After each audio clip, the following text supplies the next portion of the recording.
Hi മക്കളെ, നമ്മളിന്നിവിടെ ചെയ്യാൻ പോകുന്നത് ജെഇ മെയിൻസിൻ്റെ ഫേസ് 1 എക്സാമിൻ്റെ ജാനുവരി 29 നടന്ന ഷിഫ്റ്റ് 2ൻ്റെ ഫസ്റ്റ് ക്വസ്റ്റ്യൻ ആണ് ചെയ്യാൻ പോകുന്നത്. Question number 1.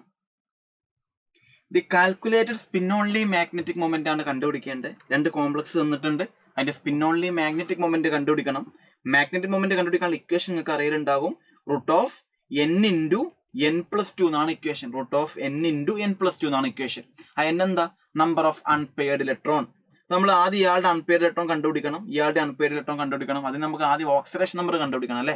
നിങ്ങൾക്ക് അറിയാം ഓക്സിഡേഷൻ നമ്പർ കണ്ടുപിടിക്കേണ്ട കാര്യങ്ങളൊക്കെ അറിയാം. 3 പൊട്ടാഷ്യം ആയതുകൊണ്ട് +3, അപ്പൊ ഇയാൾ എന്തായിരിക്കും? -3 ആയിരിക്കും. അപ്പൊ ROH എന്താ? ഓരോ OH -1, അപ്പൊ ROH എന്താ? -6. -6 -3 ആവണമെന്നുണ്ടെങ്കിൽ ഇയാൾ +3 ആവണം.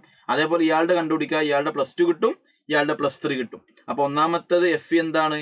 ഒന്നാമത്തെ കേസിൽ Feയുടെ ഓക്സിഡേഷൻ നമ്പർ എന്ന് പറഞ്ഞേ Fe എന്താണ്? Fe+3 ആണ്.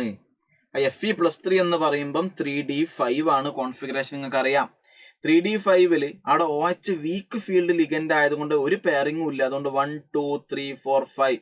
അപ്പൊ നമ്പർ ഓഫ് അൺപെയർഡ് ഇലക്ട്രോൺ എന്താണ്? 5 ആണ്. അടുത്ത കേസിൽ Fe+2 എന്ന് നമ്മൾ പറഞ്ഞല്ലോ.